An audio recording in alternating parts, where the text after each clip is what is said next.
Hi, and welcome to Journey Forward with Jory Rose, where you will gain insights, tools, and inspiration to get unstuck and live your best life. Jory is a licensed marriage and family therapist with a passion for helping people cultivate awareness and authenticity so they can show up fully in all aspects of their life. And now, here's Jory. Hey there. As a marriage and family therapist and life coach, I know that gaining tools to create lasting change is possible. I've seen it myself. I see it with plenty of my clients, which is why I am so excited to be offering monthly masterclasses to give you accessible, tangible, relatable tools to create the shifts in your life that you've been seeking to make. My December masterclass, Let Your Presence Be Your Present, is happening this week, December 14th, and it's all about how to stop missing your life by being distracted, stressed, overwhelmed, how simply not being present is affecting your own health, happiness, relationships, productivity, you name it. And if you are interested in this, there's going to be a January masterclass on cultivating a meditation practice that you can stick to, which is going to lead right into my big offer starting off in the new year, my signature course, The Journey Forward Method. This is a deep dive into uncovering your patterns that are keeping you stuck. And I have had amazing success with my clients who have come through this course. The link for the master classes, as well as the Journey Forward Method, are in the show notes. And I hope that you enjoyed today's episode with my dear friend, Charlie White. Be well. Hey everyone, welcome back to Journey Forward with Jory Rose. I am so honored to have one of my dearest friends, Charlie White, as my guest on the show today. Charlie and I have been friends, 8 years, 7 years? It's been a while, Charlie, old. huh? Yeah. I know, but I'm still older than you, so at least you're not that old. Wisdom 2.0, right? I know, we met at Wisdom 2.0 years ago. And we were in a session with Dan Siegel, who, brilliant. Amazing. And it was, I think, a mindful parenting session. I'm just jumping right in. I'll have you introduce yourself and we'll do all that good stuff. But I'm just going to jump right in. And Charlie, not only being one of the tallest men in the room, so he was easy to spot, but he raised his hand and he asked a question. God, and do you remember what you asked? This question? No, I have no idea. Okay, I remember it very well because he asked this question. I'm like, oh, I need to be his friend. So Charlie raised his hand and asked Dan Siegel the question. It's all about mindfulness, right? Like this is all wisdom and mindfulness and integrating mindfulness into all aspects. And I think this was a breakout session on parenting, as Dan Siegel would have been talking about. So Charlie raises his hand and I'm in the very back and I see him. And he asked, how do you show up as a mindful parent when your ex is not? And I'm like, oh my God, he's my new best friend. And he's been a dear friend ever since. So Charlie, I do remember you walking up to me after that session and saying something to that effect. Hey, we need to be friends. We need to be friends. Have coffee. Yeah. So from all those years ago in a hotel conference room for a breakout session to now, we've really been there for each other as friends and have worked together, have led workshops together, actually like traveled together, leading workshops. So I'm really grateful that I was in that same room and heard your question and was bold enough to say, hey, I need to be your friend. Let's chat. I'm grateful for that as well, Jory. Thank you.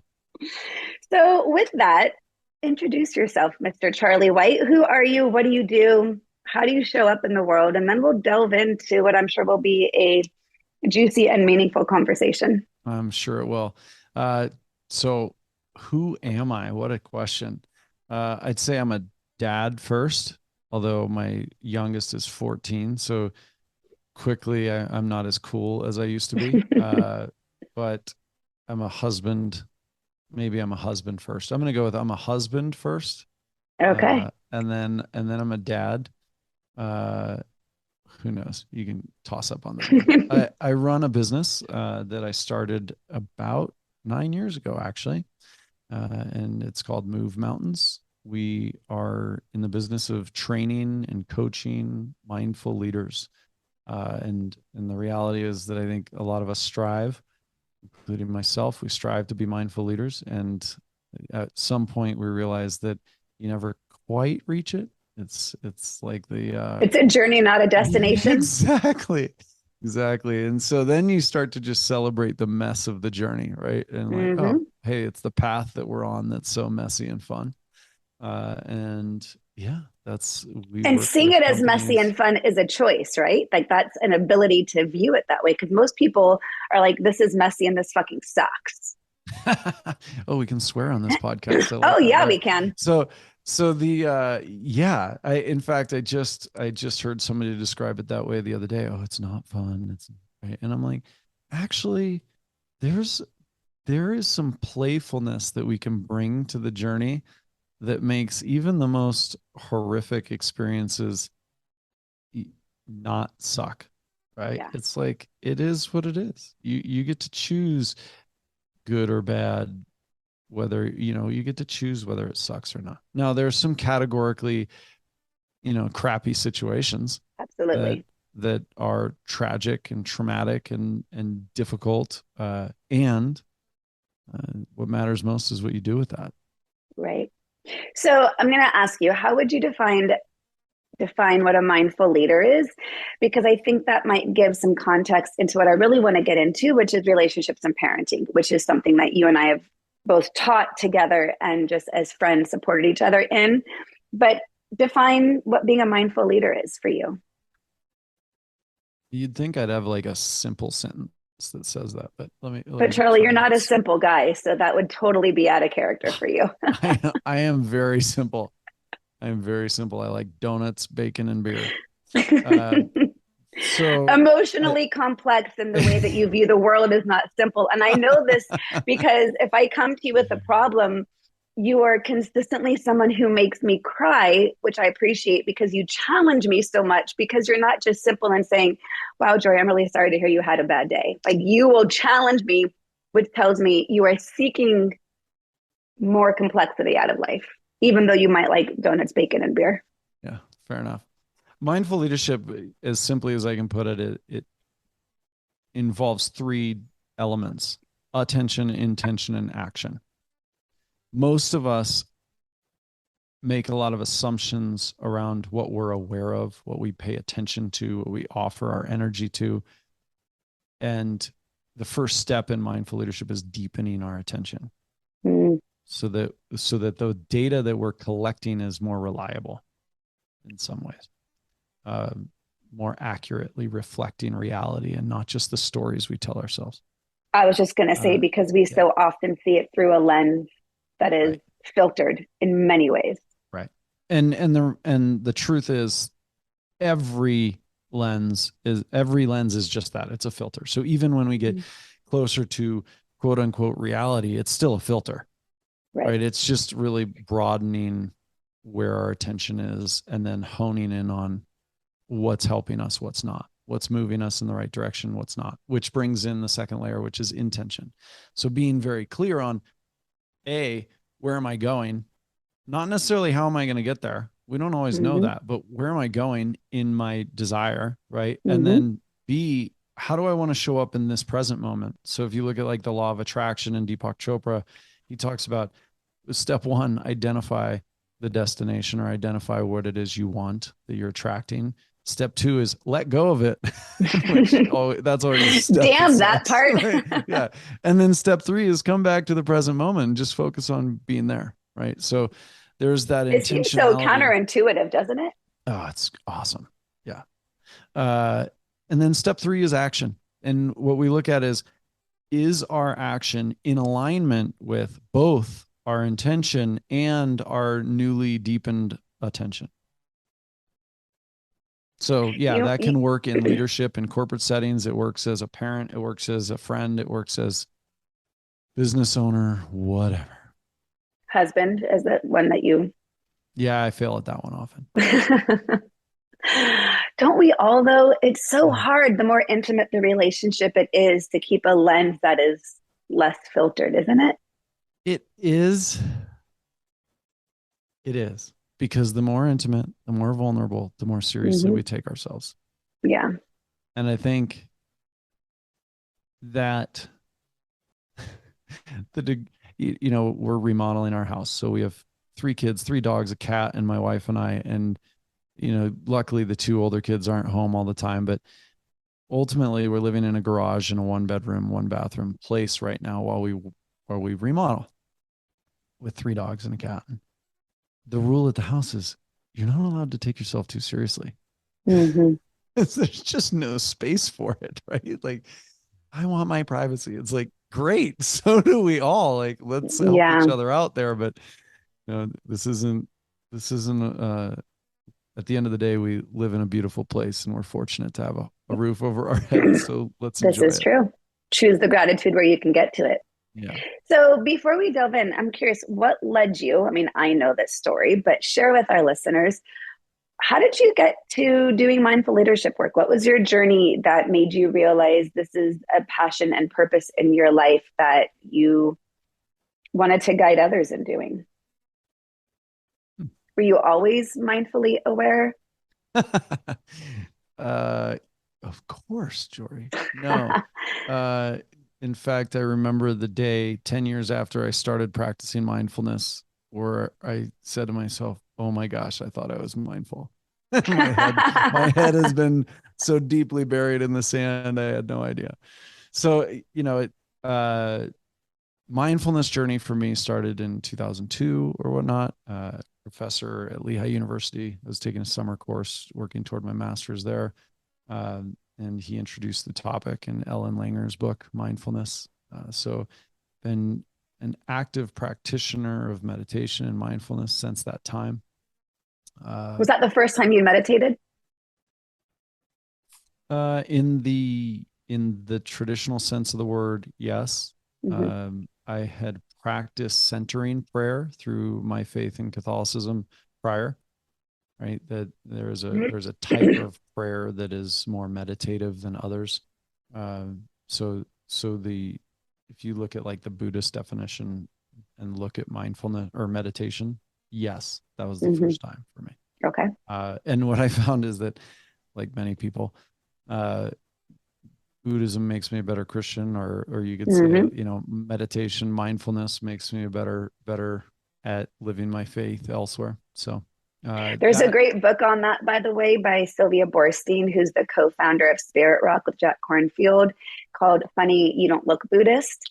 And it says that very thing where she grappled with her Judaism as she became Buddhist and said the exact same thing, that her Buddhist practice made her a better Jew. And basically, of no matter what, sort of religious institution in prayer you might be sitting in, how often are you sitting there and not present?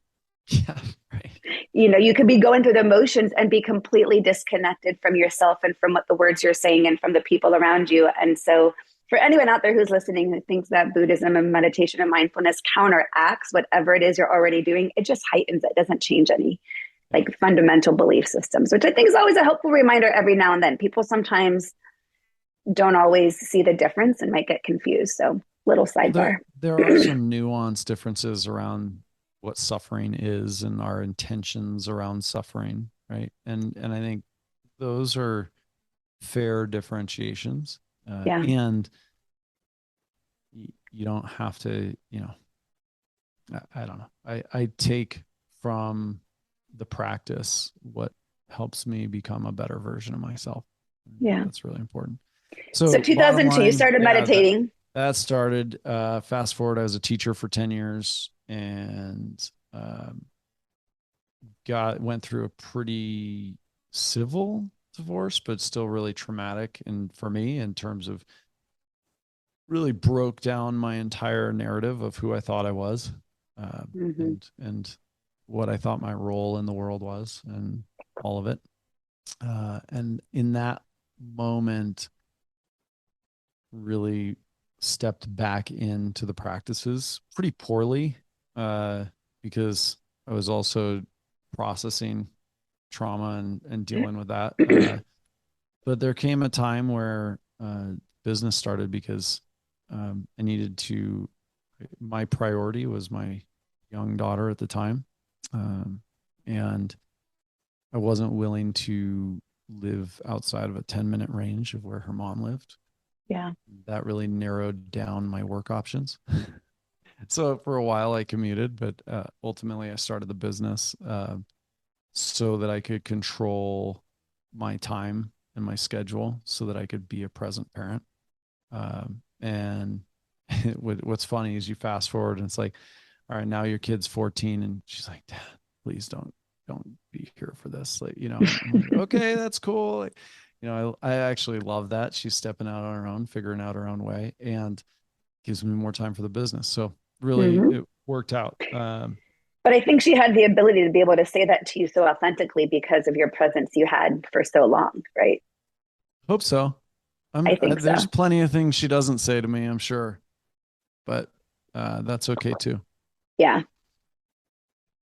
So you and I have for years been friends and have helped each other in a lot of mindful parenting stuff. I mean, you and I led workshops on this together and really being able to bring these tools into all of our relationships. So let's go deeper on that. I think what most of my listeners are going to be focusing on is intimate relationships, whether that's with a partner or in parenting or even friendships and extended family. So, what do you find as some of the most powerful practices or tools to help you when shit gets really hard? And I can tell you what you always tell me, but let's see what you have in your own words. What now I'm curious what I always tell you. When shit gets really hard, with who? Let's go with primary partner. Let's say in your intimate Okay. relationship with a spouse, a significant other. Yeah. Um,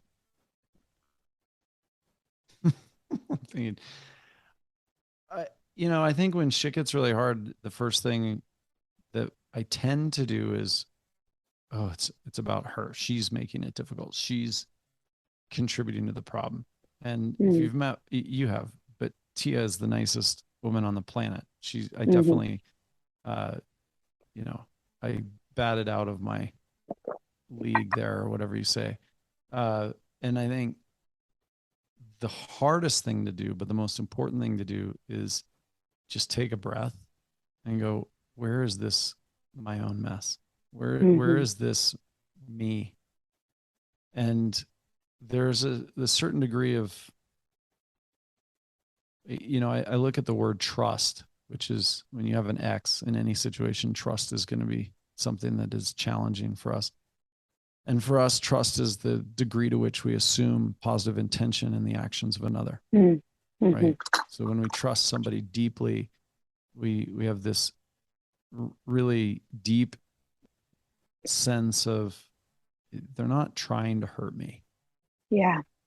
And so for me, that's been a mutual thing with my wife. And I think it's like, okay, if I start there, they're not trying to hurt me Mm-hmm. and I'm still hurt. So what's that about? What Yeah. if that is mine? What if that is theirs? And just spend some time. But I used to just want to have the conversation. Oh, we got to have let's talk this through. Let's have the conversation. And now it's like, let's go for a walk. Mm-hmm. Like, let's get our bodies engaged with the process. Let's not sit stagnant in whatever environment we're in. Let's move the body so we can get a different energy flowing. And sometimes we'll just go for a walk together.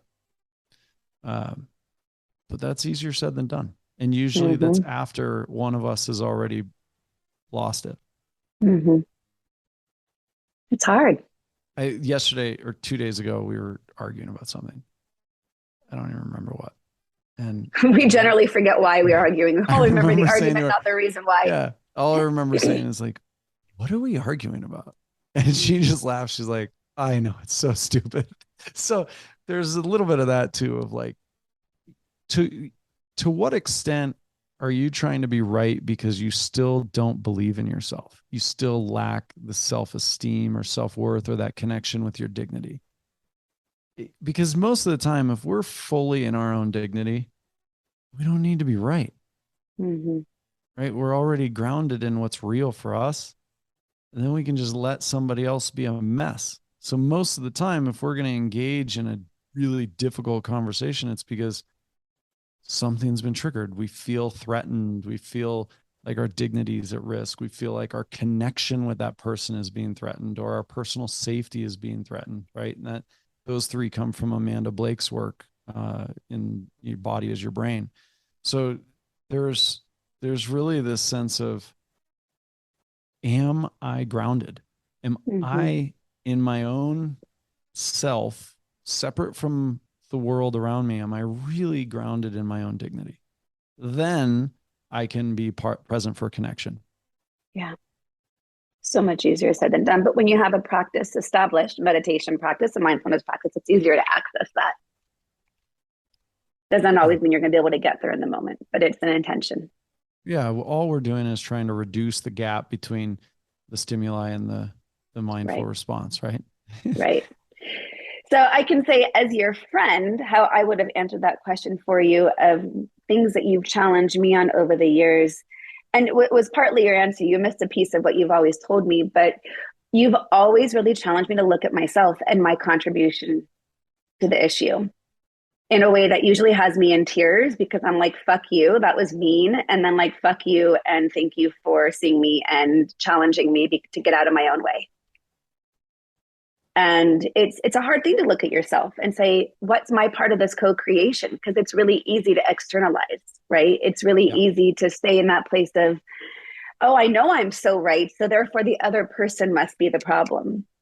And then we're just disconnected from being objective. And the other piece, which I think is a huge part of who you are, is coming back to compassion.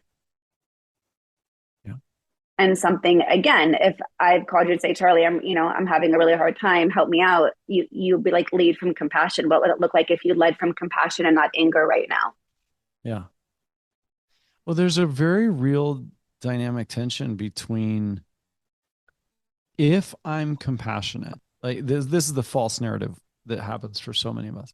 If I'm compassionate, or if I'm at peace with what's going on, then there's this belief that somehow I am either accepting Mm-hmm. or saying it's okay, Allowing it, right? allowing, but almost bigger than that, like I'm condoning what I Mm-hmm. believe to be a harmful, wrong behavior. Mm-hmm. And so I have this conversation all the time where family, friends, clients, right? It's like, well, how can I not get angry? Because if I show that I'm not angry, then they think that I'm condoning the behavior. I'm like, get angry then. Mm-hmm. Right? Like, to me, it's okay, so what's the intention? Mm-hmm. Are you trying to change them? Or are you just trying to clarify what's acceptable to you? Right? Are Yeah. you trying to make them different? Because what I found is that's a very long and arduous road that likely leads back to the beginning, Yeah. where you go, oh, that's outside of my control. Yeah. So all I can do, if there's somebody that is really doing something that I strongly disagree with, is to say, I choose not to engage in this. Mm-hmm. And here's why. And you're human. You have that freedom. You have that. I love you as a human. And I think what you're doing is wrong. And if you want to be Yeah. in relationship with me, that's not something we're going to talk about. That's not something we're going to do. Yeah. That's been something I've been doing a ton of work on with myself these days, and have been meditating on it, journaling on it, doing energy work around it, which is probably the hardest work I've ever done, which is truly accepting the people in my life that I have struggle with, that they are only being exactly who they are. The only reason I'm struggling is because they're not who I want them to be. Mm-hmm. And that's really confronting to my own self and but I'm so accepting, right? Why am I up against this wall when I actually practice all these things and I really believe it? Well, yeah, I'm human and this is hard. And yet I also lately have been really talking with my clients, and I'm sure on the podcast, but really honoring that wherever I'm up in conflict around is just highlighting what my values are. It's strengthening my belief systems, because if I didn't care about it, it wouldn't cause any conflict. So I'm also able to see a little bit more clearly, oh, I'm getting so fired up because this is important to me. It may not be as important as the other person, and that's okay. So what is my ability to just notice what my values are, notice my boundaries, and just say thank you for the awareness of just how important this dynamic is, or showing up in a way of, this kind of interaction or intention or compassion or whatever it may be. It's hard. Yeah. And you I like the word compassion as it relates to this, right? Because it's easy to suggest that compassion is for the other. And really the reminder that the compassion is for ourselves in that moment of, oh, what's happening here in me, for me. Right? It would be, I think of like the Italian friends of mine that, oh, you're dead to me, or that person's dead to me, right? Like that old school way of just, nope, cross the line, shut it down, right? And I think, yeah, well, survival says that can work, I guess. Like that's a possibility. You can do that with everybody that you disagree with, or everybody that you can't mold into the perfect version of who that you want them to be. Or you can go, wait a minute, where is the beauty in the way they're behaving right now? Where is the strength? Where is the wisdom in what they're bringing to the table that I haven't been able to see until now? And really having compassion for yourself on that journey. I think about the folks in, we talk about the stories we tell ourselves. We talk about like how deeply we believe what we've convinced ourselves of. And there's no better example in history right now than Russia, Ukraine.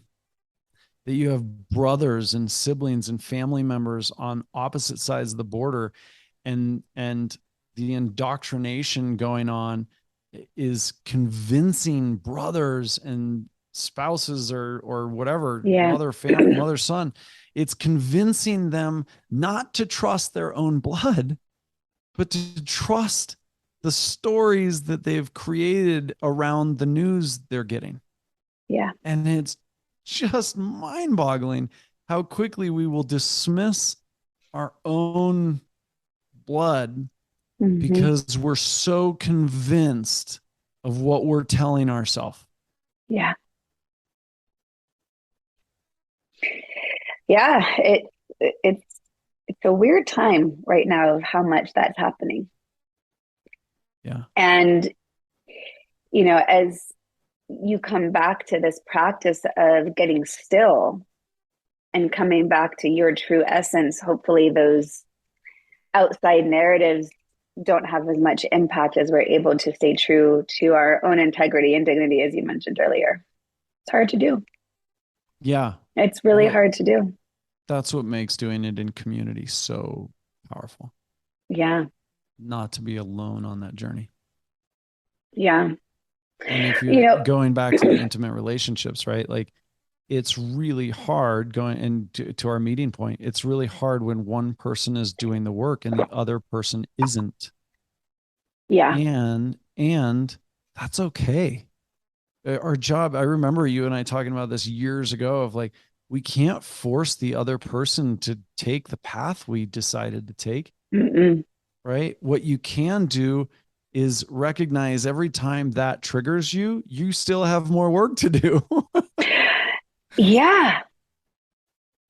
And I think that's been one of the helpful things you've always reminded me of. Like, it's like this smack upside the face of like, okay, Jordan, there's my work. Thanks, Charlie. Again, fuck you and thank you.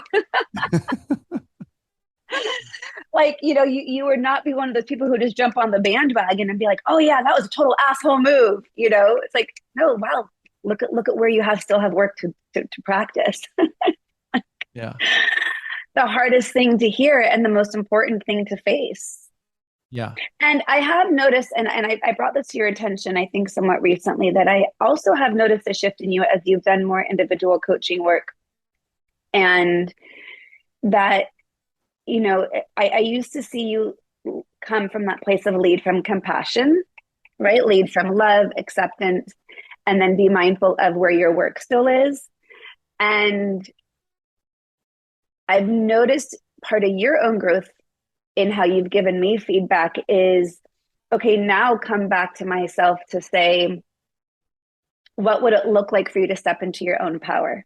Because that's the other flip of it, right? Because some people might feel that coming from a place of compassion and acceptance might feel a bit passive, and yet we can still take action towards being in alignment with our own values, our own needs, our own integrity, right? So I think it's important to hold space for both. Lead from compassion, and what would it look like for you to step into your courage, step into your power, hold a boundary, not be afraid to be angry, thinking that, you can't do that because that might feel scary. Well, and I'll invite you to consider that maybe it's not as dualistic as that was just presented. Yeah. Maybe, so the intention for me behind it was first that compassion is power. Compassion is your power, right? For all of us. And it does not, compassion and power are not mutually exclusive, right? So when you truly step into your power, it doesn't look like aggression or anger. It looks like compassionate, firm boundaries. It looks like, and not rigid boundaries, but boundaries that honor your dignity, right? Yeah. And boundaries that also honor the dignity of the other person. There's that great quote in Brene Brown's book, Atlas of the Heart, and I forget who says the quote, but it's, boundaries are a way of loving yourself and the other person at the same time. Yeah. And it's so accurate that you pointed out that I viewed it as a dualistic point, because I very often felt like it had to be one or the other, right? That it's hard. And I think especially for women, and as more traditionally, and I'm being very, very, very stereotypical here, so I'm apologizing, but it's how we're societally raised. Oh, societally isn't even a word.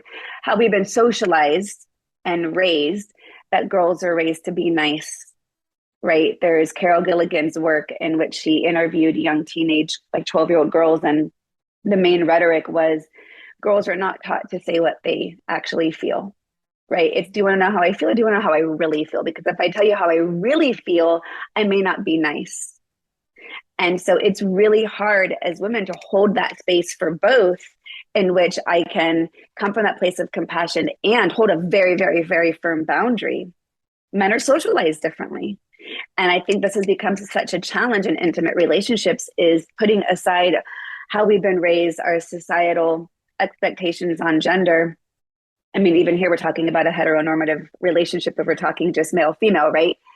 But it's really hard to overcome that. And that's been something I personally been working a lot on, is tapping into my anger, and anger actually being a form of self-love. That it's not that I have to act in anger, right? There's a difference between being aggressive, but being assertive to say, this is not okay with me. Can I step into that from a compassionate place to say, I love you, and here's a boundary. And I love myself, and here's my own boundary. It's interesting. There's so much comes up for me. I'll just focus on the last statement. I love you, and here's a boundary. Why can't it just be, because I love you, here's a boundary? Yeah. This boundary is the love. Yeah. This is the love. Yeah.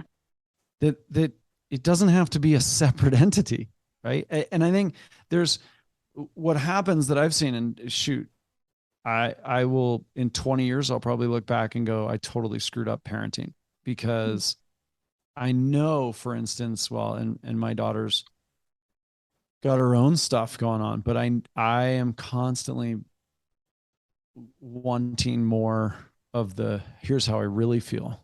And I think she, because of early childhood stuff and my ex, there's a lot of, I don't know if I'm okay saying that. I don't want to disrupt the apple cart. I don't want to upset things. And so there's this part of what you're saying that is, how can we learn that conflict is not a bad thing?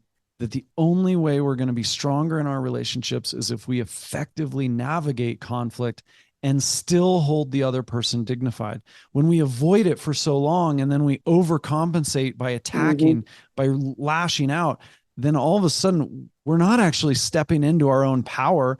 We're abusing the other person, and we're becoming the aggressor, right? It's this perpetuation of the drama triangle. If you haven't read The Power of Ted, right, there's this notion that the victim becomes the persecutor and rescuer and all of it, right? We cycle through that. So there's the real work for me is, how do we all step into conflict and go, hey, this is awesome. So happy we're disagreeing right now. And my daughter and I had a conflict a month ago or so. And at the end of it, I said, kiddo, I'm so proud of you. I'm so grateful that we had this conflict. This is going to make our relationship stronger. This is what relationships are about. And I'm so proud of you for being part of it. She goes, how do you do this every day? This is exhausting. And I'm like, yeah, conflict can be exhausting, but it's only exhausting if we over attach ourselves to it. Yeah. But to go back to the very first question that I saw you ask, it's hard to do when the other party is not playing the same game as you. Yeah, you cannot. It's a lot harder. It's a lot harder. I mean, it's much easier when you have common language, common belief systems around anger or conflict is an opportunity for growth, and therefore greater intimacy, greater belief system that things can be worked out effectively through communication, even when it's hard. Like that's where, I think we got to be a little bit realistic that in an ideal world, 100% agree with you. And especially anyone who's had an ex-spouse who is not of the same belief systems, it's really hard to show up in this kind of language with someone that's not their worldview. No, it's absolutely difficult. And in the words of a Catholic bishop who, when I told him I needed to get divorced, he said, you can't be the only one bailing out the Titanic. Right. And by the way, that was like this big relief of energy of like, okay, yeah, fair enough. You cannot be the only one. And I think there's, so they're in on the intimate relationship side, there, the 5 love languages, right? Yes. Yeah. And I think you and I have talked about this before, but I just want to quickly go back to this notion of deeper than the argument, deeper than quote unquote, the whatever the relationship looks like, the belief systems, all of that. There has to be this notion that love, if it's truly love, is given without expectation of anything in return. And if you've never read, it's like an 8-minute read, but there's a blog on, it's called The Law of Fuck Yes. You introduced that to me. It's Mark Manson, right? Yeah. You introduced that to me years ago. And it's very clear that there's no gray. It's if you both don't love with unconditionally, meaning, hey, one day she's going to be a jerk, and she's allowed to be a jerk one day. It's okay. I still love her. Yeah. And she loves me back, right? In our current relationship. So, that has to be, and for us in our personal relationship, our view is that the relationship isn't between her and I. our relationship, God is at the center. So when you do that, and that's, that's my personal life, but when we do that, it's really easy for us to go, I'm so pissed at her. But if I go, oh gosh, am I pissed at God here? It is like, what if you just look like God is the filter through the two of you, all of a sudden it totally changes the way you look at the other person. And it totally changes the blame you're willing to put on them. Yeah. So this is an interesting shift in that in an intimate relationship, we have two adults who are entering into an agreement with one another. It's a little bit different with parent to child because the child didn't enter into the same agreement consciously. Yes, child of God, you could say, we are all connected in that from source. And it's a little bit harder sometimes. And I've seen this with clients over the years. And the dynamic is different. The agreements are different. And, as you know, both of my daughters have launched. I've got one coming back. So she's more like a boomerang than a real launch. Well, they're always coming back, but, she's abroad. She's not in college. And I've been really confronted with this, like, wow, motherhood is this mind fuck of like, you give everything and then they leave.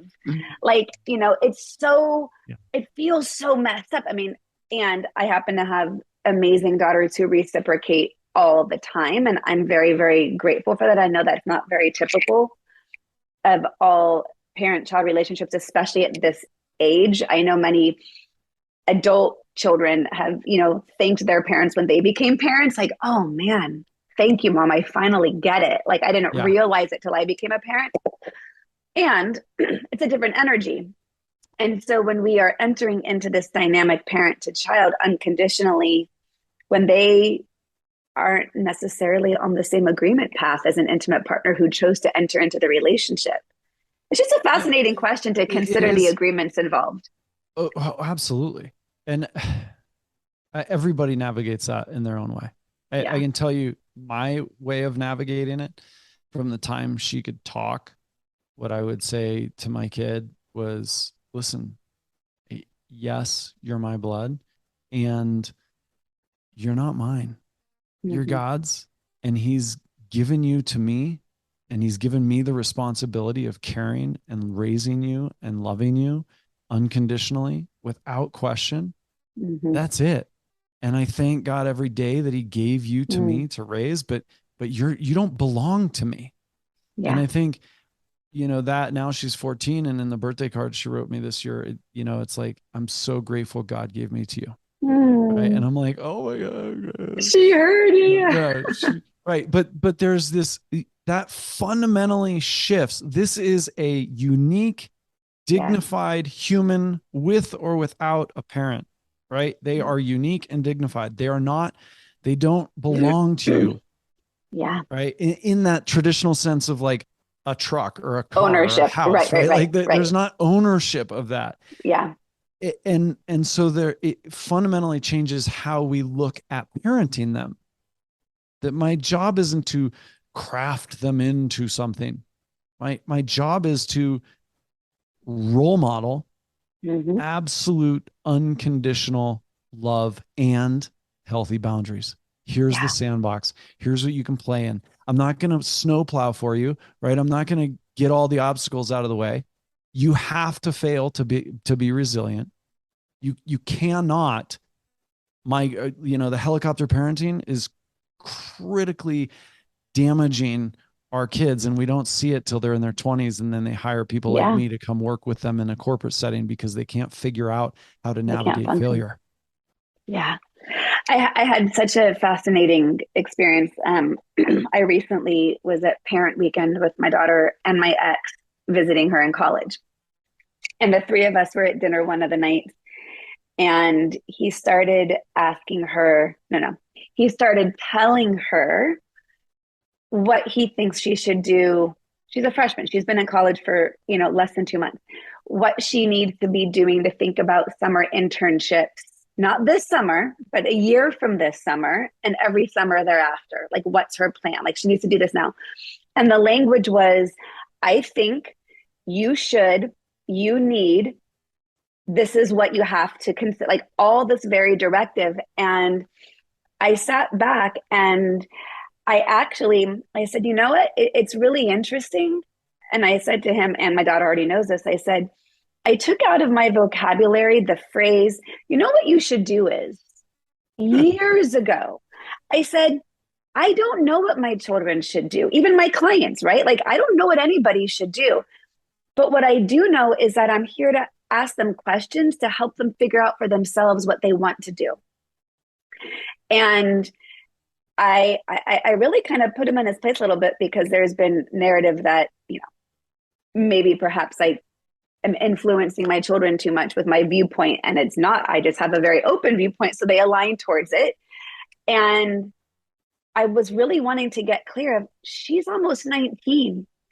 Telling her what to do is not going to be the way to form a healthy dynamic of having her figure it out. Now, luckily, she's smart enough to know who she is, not smart enough, but like emotional intelligence wise, she knows herself, that she doesn't even need to be told what to consider. And I think when you talk about this helicopter parenting, one of the best things we could simply do, and even with our partners, is ask questions. Mm-hmm. So have you considered, like, what are you feeling about? What are your thoughts around this? What are your needs? What are your desires? What are your wants? And that's then an art form. It is. And it's hard. So often we ask leading questions, or we ask questions in a competitive fashion. I'm going to ask the question, and then I'm going to leap on whatever answer you give me in judgment and direction. Mm-hmm. Yeah. It is an art form. Well, you said this. Like, you just condemned yourself. We actually have to plead the fifth in our own relationships. I know. Oh, relationships are so tricky. Oh, they're so awesome. Aren't even the messy ones. Because I know. At the end of the day, how boring would it be if we all got along all the time? Like, life would be such a dull experience. And there'd be no growth. Right. Reminds me of the Truman Show. Yeah. Remember that, right? That movie. Everything's hunky-dory all the time. Living in a bubble. You just had me think about, my mom always has had like the entire walls covered in our house with art. And then she went from a very big house when I was little to a much smaller house over time. So the walls got a lot more crowded as there were less of them.